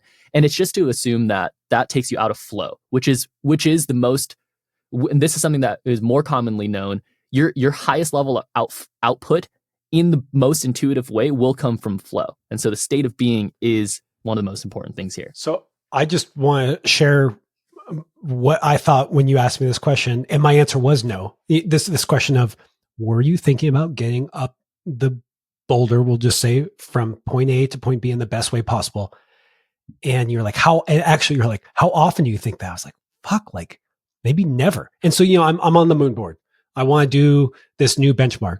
And I'm like, okay, if I do this benchmark, it's going to, if I flash it, I'm going to get this, I'm going to get plus 53 points. It's going to bump me up 2 spots. Okay, I got to do it. And I'm like looking at the climb. I'm like, this part might be hard. And I'm kind of like, thinking about beta. And I sit down like, okay, I got to like try hard. But just, it really hit me because I was like, damn, like I'm not even thinking about climbing, right? Like I'm like, I'm not saying I'm not thinking about climbing at all. And like, I'm talking about these beta that I'm thinking, okay, when you get there, you need to really like hug the wall. Like it's not completely divorced from my experience, but when you really boiled it down to like, what if there was just one thing that you needed to do? Like it should be climb this very well. And then let's not talk about any of the results or like, it's just climb this very well. Cause that's all you're freaking doing. Like if you're in a comp, right, like that's what you're doing. If you're on a red point attempt on that is what you are doing. And I was like, damn it, Tim, that's not what I'm doing. Funny enough too, other than just saying that you're not thinking about the climbing, you might be thinking about it too narrow. Like something that I would guess that is happening to Josh, for example, because we're going to pick on Josh because he's the only other climber here. I would imagine that you go up to the moon board a lot and you're like, okay, when I do this move, like usually this foot might pick if I don't do this. That's not a neutral way to think about climbing either. It's not a pure neutral way of looking at the climb. You should just look at the climb. You'll probably get there. You'll probably, for example, like the moon board, you have a lot of these like kickboard feet that tend to pick, and there are generals that work. And I am definitely victim of this as a climber. I tend to generalize how I'm supposed to do something. That is not pure climbing, right? It works effectively a lot of the time, but if you tend to fail, if you tend to have this, this repetitive mistake, and you only know this at the high level. You only know this where it's like, damn, like the last 3 times I did this, I wasn't that happy with how it felt. Well, chances are you're not climbing from a neutral place. And I tend to check this on higher level athletes a lot more. And I tend to test the other thing in lower level athletes, right? And then that makes sense because higher level athletes tend to repeat the habit that provided success over and over and over again. That is not the same thing as asking yourself the same question that maybe a newer climber should ask themselves as well. But to see the bad from both ends is really interesting to me. And it happens all of the time. And dude, like the point here is if you want optimal performance, and I want to circle back to this point like over and over again. The true point is that it comes from flow, which comes from a neutral place. And a neutral place is not a place that is good. It's not a place that is bad, right? The obvious one is it's not a place where you're not confident. But it's also not a place where you are confident. I'll just tell you that right now. Neutrality comes from asking yourself, how am I at right? How am I feeling? Like, how do I feel about this climb? And then how do I go forward? And assuming you train, assuming you work on those things because we talked about this yesterday, Josh, if you ask yourself, what is the best way to get up this climb? Well, that type of system that you have there will change over time. Assuming you work on that for a long time, that's going to be how you get the best output. So can you get your best output your very next try? Probably not. Probably not. Something that we should all expect as climbers is your next actual output probably isn't. But if you work on this system of saying, okay, let's take a breath, let's clear my mind, let's look at this climb, let's sequence it, let's look at all the factors that I do know right now. And then let's answer the question, if I had this position, what is the best thing I should do? What's the best thing I can do? And why does it feel the best right now? If you ask yourself those types of questions as time goes on and you keep doing it on a wide variety of styles, I would expect that more likely what potential output and potential performance feels and looks like. Tim, I've said it before, but I'll say again, the systems approach that you espouse is, I think, one of the biggest things for me. And it puts training in training's place. it's training.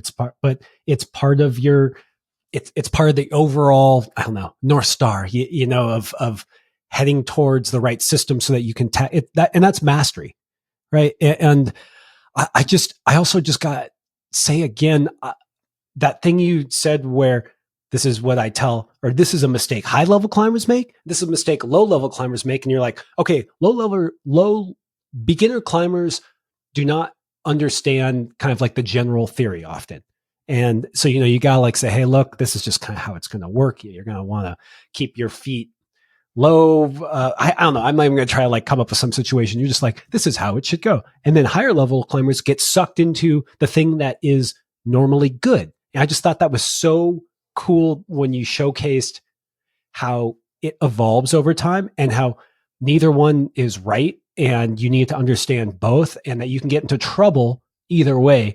And yeah, those two things really stood out to me. And I just got to say one last thing, because when we are talking about this idea of how to get the climb the best, and something that I was really thinking about, that I've been thinking about a lot, that you pointed out to me, is we did some episode where I was stuck on some giant moonboard move. Like, I don't know, it's just, I had to stand on a foot and jump, right? And I cheated using a bolt hole, or didn't cheat, depends on who you ask, depends on the pole. And you said, look, like, there, just one thing, like just strip it away, like just one thing. And so I think you're doing that right there, where it's like, what's the best way to get up this climb? And from a neutral place. And I've just been putting that into habit, into the system, even when I'm climbing. Sometimes like I get stuck. I'm kind of like, as I'm flashing or something, it's like, okay, but like, what's the prime mover here? Like, what am I doing? Just like, deeply, like, what was the one thing I need to do right? And I just find that the systems approach, and I don't know, Tim, I didn't say anything there other than just emphasize what you've already said, because I loved it. I also just believe this deeply because I have seen a couple of things that I'll share. Like, I've seen a lot of off the couch climbers climb like V10 or harder, like people who've literally not pulled on the wall or climbing for months. I won't name names, but I know people that I've seen multiple times climb V10 or harder in their first day climbing back after months. And I'm like, what the hell am I watching right now? And that's really made me believe in this belt system. And I know Josh hates the belt system, and I'm totally happy, one day making it much deeper than a belt system or calling it that. But what I mean by that is a person's state of being and a person's internal system is what makes them the climber. It's not the resume. It is not what they show me they're able to do. It's how they work climbing. How they work climbing is what I'm interested in. I watched a movie the other night. I promise this will relate, this analogy, but maybe this will help some people understand a little bit better. I watched this movie called The Little Things. It had Jared Leto was like kind of the main bad guy, which is kind of interesting. Yeah, back into Denzel Washington. Okay, no, Jared Leto. There you go. That's the climbing. There you go. That's how it relates. If you guys have watched this movie, I actually don't really know what my feelings are about the movie.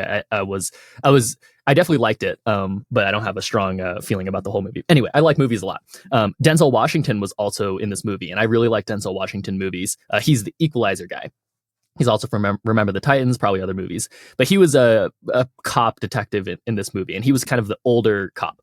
And there was a newer detective who played Freddie Mercury in the Bohemian Rhapsody. That's the only other movie I know this guy. I don't know his name. Anyway, there's a scene where it's this guy, this older cop is legendary. You can tell that he's like, they know him, like he's been around, he knows how to solve cases, right? But for some reason, he's a low-level cop, and they don't really share that in the movie yet. Well, they go on this first case where Denzel Washington is like kind of doing his thing. Well, the new detective has the case, and he's basically like, hey, I want you to come with me. Maybe you can show me some tips. But he's kind of like condescending. He's kind of patronizing in this way where it's like, you don't know what you're doing anymore, bro. Like, you're way old. I'm the new guy. I'm a super solid detective. I know what I'm doing, right? Are you sure this isn't Training Day? This sounds like freaking Training Day. Like, it may be similar. No, I just watched this. It's called The Little Things. But basically, there's this whole. I mean, you guys should watch the movie if you're curious. But basically, the point there is the detective kind of. There's this thing where a bunch of new kind of stuff for how they work a crime scene happens, and you can tell that Denzel is like a little bit like, I don't know what's going on, and the guy's like, oh, it's not really your usual thing, right? And Denzel's like, are we still trying to look for the bad guy? He's like, Yeah, he's like, so not much has changed then.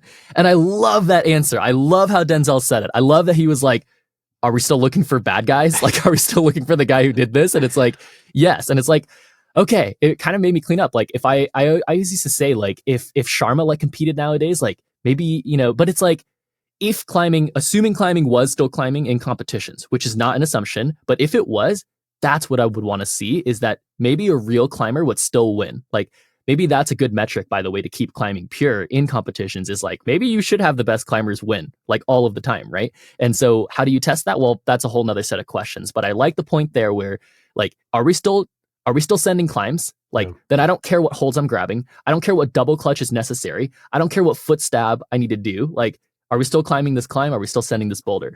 Like, that's what I want to feel. That's why I hate, just don't be the person who's like only a crimper and then says like, oh, I don't climb in font or something. It's like, dude, are you a climber? Like, and this is also where you it's sending like, climbs? It's like, oh, I don't like lead climbing. You're like, are you a climber? What are you even talking about? Real quick on that, just because we're now no longer talking about climbing, we're talking about movies and stuff. I don't know if you saw, but there's a boxing match supposedly coming up between Mike Tyson and was it Jake Paul? Oh yeah, I think Jake Paul. Mm-hmm. And it kind of made me think, it's like Mike Tyson I think he's 57. It's like, holy cow. He's like, oh, what is boxing? Are we still? Are you trying to knock the guy out? Like, because Mike Tyson has. I'm sure. Yes, power, strength, speed, extremely important, and maybe it diminishes at 57, but it's still fucking Mike Tyson, and the mentality coming in there. And he's famous for that quote: "Everyone has a plan until they get hit in the head." And it's like, but Mike Tyson knows what it's like to get hit in the head, and it's like everyone has a plan until they get to that crux hole. Tim, okay, I find it really the thing that just struck me so much about this conversation as we've had over the past couple of weeks is this idea of coming up to a climb and focusing on doing it the best way and not thinking about the outcome it might have on my life, whatever minuscule that might be, whether I send or don't send. And what I was hoping you could help with is like, how do I adopt that mentality? I know you said before, hey, it may not happen overnight. It's not going to just like, okay, now you flipped a switch and like you followed Tim's advice and now everything is great. It's something that we build up over time. And I'm just wondering, like, what do you tell yourself when you're walking up to a warm up, a competition final, maybe a red point or an on-site, whatever the case may be, because in some ways it's still all the same thing, but do you have like a series of things you tell yourself? Is there like, I don't know, like just any kind of tips to help me start imbibing that into my process? Yeah, no, I like this a lot. I'll say that there are generals for sure. And there's a lot of ways that you could probably, anyone listening, you could probably implement into your own climbing day, whether it's in a comp, whether it's in the gym or whether it's outside, whether it's on a project or whether it's in a training day. I'm sure you can invite some of these things and it probably will be helpful. But one thing I want to make clear, because I'm sure if you resonated with our last like 20-minute conversation, I'm sure you're listening in deep right now and you're like, what should I think about?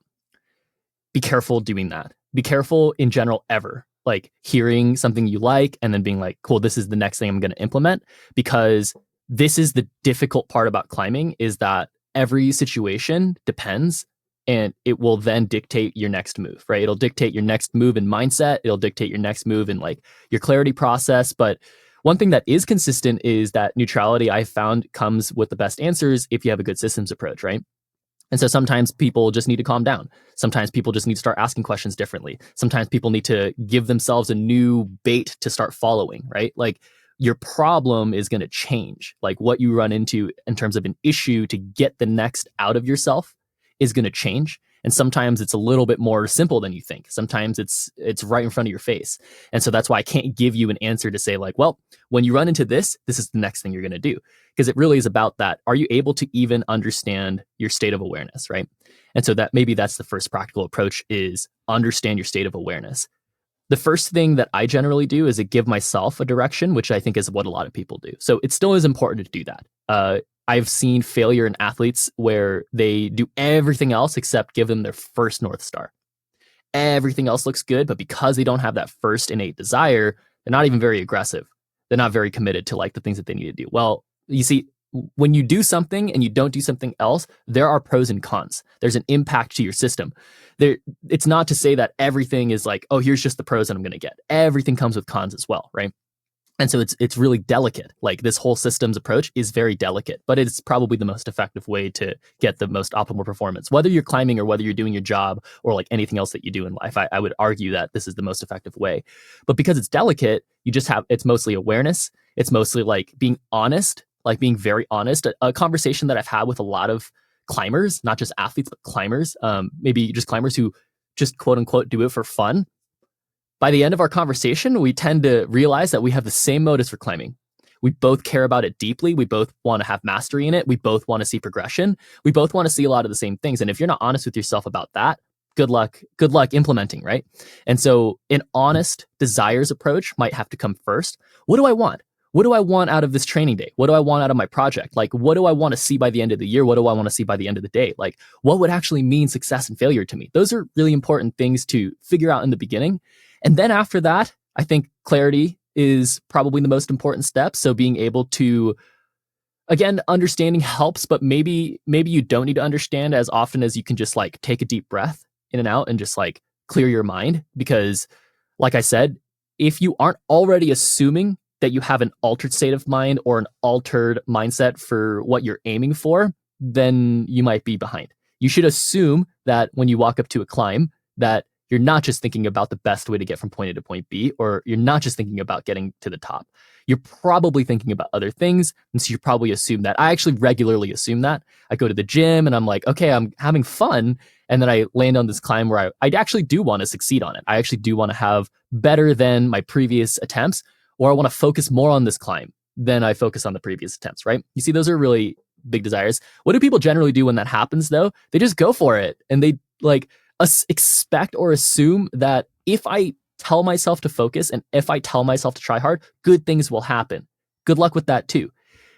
Yes, you want focus and yes, you want high output. Okay, now figure out the steps that's going to make that happen for you and focus on those steps.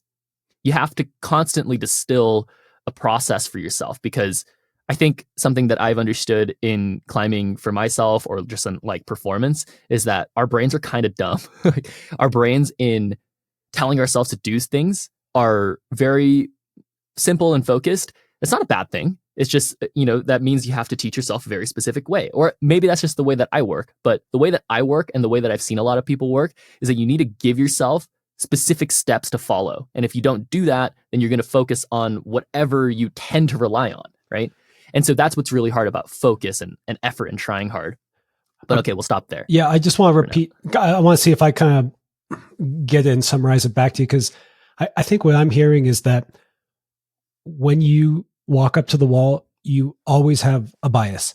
And if you don't acknowledge that bias, then you're in trouble, because then you're definitely not coming from a neutral state. And it might be, oh, I really want to win, or I really want to do this, or I'm scared.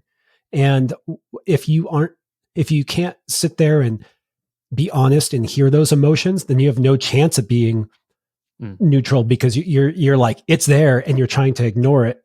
And then if somehow that actually ends up taking your center stage too, you're like, no, I want to win. I want to fucking win. So that's all even if you're trying to, if you don't acknowledge that, then you kind of can't show up in that more neutral way. And I think the other thing that really resonated with me is that when we talked about this, we realized that what actually feels really good in climbing is doing your best in that moment. And that doesn't necessarily mean your hardest try. It's like putting everything you have together in that moment, that flow state. And that I would argue that, and I felt this before, when I really have a good try and I've tried my best, and whatever that means in this context, so I've really put it out there, even when I've quote unquote failed, I don't really feel that bad, because I'm like, like I don't feel elated, like, wow, I didn't climb that climb. It's more like, no, I was there, I showed up, and I left it all out there, and I put out, and I feel like that's actually what we're really looking to do, is realize that potential in that moment. And so I think for me, how I might take my first steps towards this is acknowledging my biases. Like, I'm just thinking, I'm going to have a session today, Tim. I'm like, I want to fucking send hard benchmark. I don't know how much longer it's going to be cold enough for me to continue to climb the rankings, and really acknowledging that. And then, trying to say, okay, great. Like that's real. And then when I walk up, it's like, yeah, but my real goal should be trying to have my best showing in this moment. And then whatever that outcome is, it's like not being so output focused, being more input focused. Okay. Yeah, exactly. Yeah. Dude, I love what you just said right there. Right before you said what you were going to do, you said, but where I'm going to work for myself. And that's what everyone needs to say is where, like, if you're still in this mode, and this is for our listeners, if you're still in this mode of looking for an answer and you're waiting for me and Josh to tell you the answer, you're toast. What you need to do is ask yourself, okay, given what I understand now about these perspectives and the experience that these people are telling me, like, where should I start asking myself? And it might be a lot lower than you're comfortable with. It might be a lot lower than you think. And so it's kind of sad in that way, but like, it's like a video game, dude. Like if you walk up to a video game and you're like, all right, dude, I just want to start at level 37 and it's 100 levels. It's like, dude, you're not going to start level 37. There's a million things that you have no idea how to get past level 1 through 36. And if you get to level 37, you start there. Like everyone knows this from playing a video game. Like you start at the highest level or a medium, even a medium level. Like you're behind on so many fundamentals. Good luck. Video games force you. They force you to start at the bottom and they like give you every answer on how to master each stage so that by the time you get to, or you just never beat the game. Why isn't climbing like that? Why is it so lifestyle to the point where we're just expecting good feelings and we're looking for this like, oh, you're here now, bud. It's like, I don't care about that, man. Like I happened to even compete when I was younger and it literally told me to my face where I lied in ranking and I still didn't really care. Yeah, it affected me that night. I would go probably sit in my shower and cry for a bit. Like I actually did for a long time. Like comps did affect me in that way. But because that's like all it was, and then I would still want to go to the climbing gym the next day, all I remembered was like, I still love climbing, right? And I've seen a lot of people quit climbing because they really focus on the loss. But it's like, what about going back in and finishing the game? Like, what about going in and mastering the previous level that told you then? Like, it's too serious for some people to the point where I think they can't obsess over winning the game. Right? Like if you really want to beat this game, you got to understand how to beat the game, right? And to beat the game is you got to master each level. If you want to master each level, you got to understand that maybe you're not playing the level right.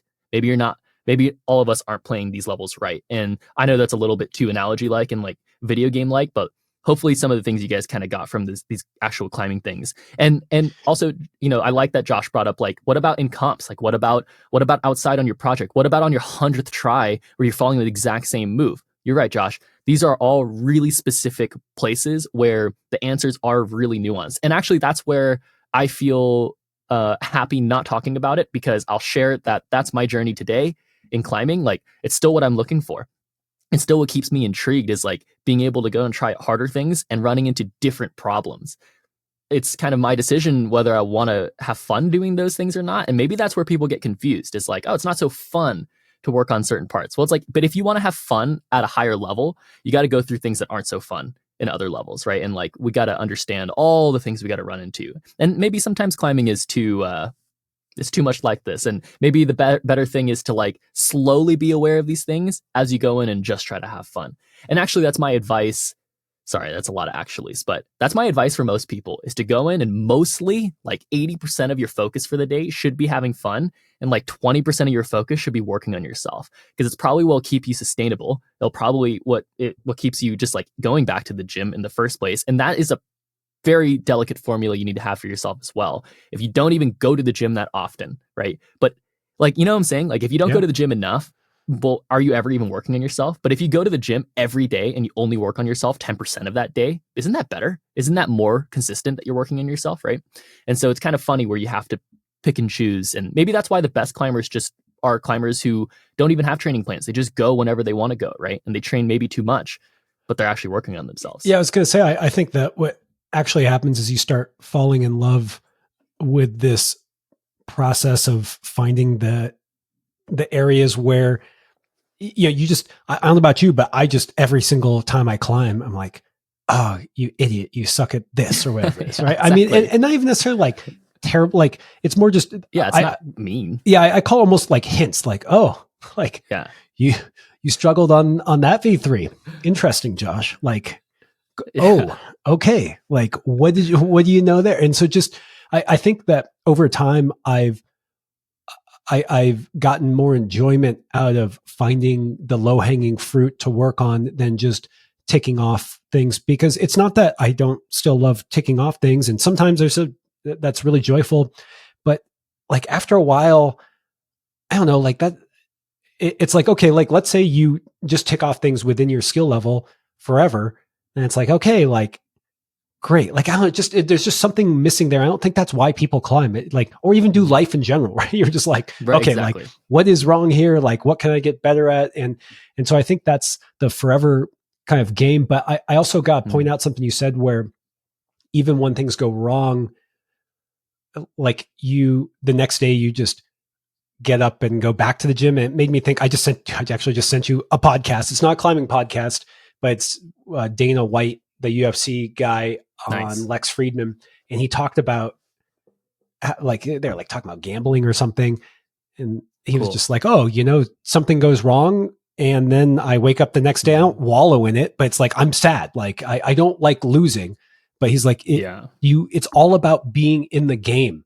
And it's about like, you have big wins and you have big losses. And this is not just for gambling or fighting or climbing. It's just like, you can't like wallow in sadness. You can't like enjoy success for too long, because it's just a forever journey. And so I think like that's, I just think that's an important point. That's a really macro way of looking at it, but I actually resonate with that deeply. Gambling and fighting, I think, are really core concepts that we should pay attention to in human nature.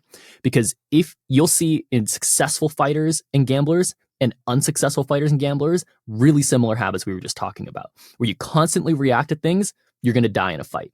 You're going to die gambling. You're going to lose everything, right? If you constantly react to what you just saw, and you don't ever check yourself, and you don't ever check neutrality. And Dana White's a big blackjack player. He's a big blackjack player. He plays millions. He plays hundreds of thousands. Millions. And so when you got, you can imagine if you're playing, good. Nice. And Lex Friedman is like a guy who, anyway, he does. He's a big jiu-jitsu guy. Mm-hmm. Okay. Yeah. He also did a podcast with Daniel Negreanu. Oh, that's right. Who's one of the best poker players of all time. But these concepts all exist in these types of high gamble, type of environments. And it's something that I've learned from highballing as well. Like it's a very core concept to, even when, like, I think maybe the mistake that people make is like, oh, I'm not a gambler. It's like, oh, I'm not going to go high roller and stuff. It's like, even if you gamble with like low volatility, you're still gambling. And so in climbing, you're still gambling. Like in climbing, no matter what you do, there's still not 100% certainty in any choice that you make. And until you recognize the failures or like the downfalls of humans, of what happens when we react to volatility, when it's like, oh, I don't like that. It's like, oh, well, I didn't like that. You know what I'm saying? Like if you see success, like gambling, I'll tell you this too, gambling and fighting, there's a lot of failure that comes from winning, maybe even more, but just as much as losing. What I mean by that is tilt happens, right? Oh, you lost a bunch of unlucky hands. Let's say you're playing blackjack and dealer had 6 over and over again. They never busted, right? And you're reacting to that. You're betting bigger and you're doing things. Well, that's probably just as bad as if you're winning. You're getting blackjack over and over again. And you're like, oh man, I'm going to bet big. And you lose a huge one. And you're like, oh, I didn't think that could happen. You can see the corollary in climbing in that way, right? And so just learn off of that. I think that's beautiful. You just brought that up kind of at the right time at the end. All right, dude, this is just cracking me up. Okay, we got to wrap this up because there's Denzel Washington, we've got Dana White, Mike Tyson, Daniel Negreanu, gambling. I just want to just kind of say that thing you said where if you're waiting for me and Tim to give you the answer, then you're in trouble. And it's about building your own system that works for you. And I got to tell you, I don't know if you saw this, Tim, but with Allison Vest, I made a joke about her finger training program. It's like $9.99 finger training program. I was like, Testpiece listeners get 20% off. And I put that in the description. And then I linked it to the Rick Roll, that song that I can't remember what this, Never Gonna Give You Up, that song, like that thing. And I just wish I had some tracker to know how many people click on it. Cause it's just like, it's like, okay, Allison Vest, some of the strongest fingers in the world. Here's her PDF. It's like psych, that is exactly the opposite of how she got her, really strong fingers. And so I just think like this discussion and trying to build that system. And I mean, though, for real, the answer that I got from this also is this idea of being able to walk up to a climb and focus on the climbing, and we say like, oh, it's the best way from the bottom to the top, but just, you guys know, it's like, you're going to climb. You're not, this is what we're doing. And somehow, like, I'm so divorced from that so many times. And that's hilarious to have to remind yourself, by the way, you're climbing right now. Why don't you try to climb well? It took me 9 years. It took me 9 years from competing and not doing well in comps to then it was actually the Vail NACS, not a World Cup, but it was the Vail NACS in like 2022 or something. Just a couple years ago that I won. It was like a 130 person field. I never thought I was going to win a bouldering comp, dude. Like, in all reality, I never really thought I was going to win a big bouldering comp. And that's not a World Cup or anything, but like, there's some pretty strong climbers there. That's a tough field. Big crowd. It was a tough comp. Yeah. And literally that comp, it was like a month before that, I was reflecting and I was like, dude, I just signed up for this event again. Like, I just signed up for like another event. And like, I do want to win, or I do want to walk away feeling like I'm going to do my best. And I literally just sat there and thought, and I was about to go to the climbing gym and I was like, but okay, if I had like 5 sessions to work on something before I go to this event, what is that thing going to be? And I started thinking, I was like, literally all I asked myself was, why didn't I do well at my previous events? And I started to think, I was like, actually, it's really funny that I think the thing that would get me to do well is to think about all the climbing in front of me, the best sequences up the top, and what to commit on. And I was like, wait. Have I done that at all these comps? And I literally had this moment of like all these flooded experiences in my head where I never did that. And all I focused on was all this other BS, for lack of a better term, just all this other crazy BS. And not to say that those aren't important things to fix. You just can't fix them in the moment, right? You can only control what you can control. And I've heard this a lot of times before. But then they don't tell you what to focus on and how to focus on it. Well, that's because it's super simple. It's climbing. And yeah, you got to really get better at climbing, of course, in order for that to be effective. And that's why I said it takes years. Sometimes for you, if you're listening and you're not going to get that result your next try, that's because it's going to take you years. And that's okay. Like, that's what makes this game really, really fun, in my opinion, is that it takes years. All right, Tim, we're just wrapping on professional climber, professional coach. Tim Kang says, just climb. There you go. Just what's the matter? You gotta just climb. There's your freaking. Okay, Tim, that was really fun. We got a little esoteric, philosophical as we do. Yeah. And I like that you ended on the comp that you won. I remember you talking to me after that comp and before it, and you were just kind of calm and happy. And so just have a blast at this one, but be careful, my dude. Just be careful. And thanks, man. And have fun, and be careful on the drive home too, and enjoy that podcast with Dan White. I think I'll link in the show notes. It was a good one. Sweet. All right. I'll see you tomorrow. Thanks for tuning in. If you'd like even more content, go to patreon.com/testpiece. And while you're at it, share this podcast with someone you know who would love it.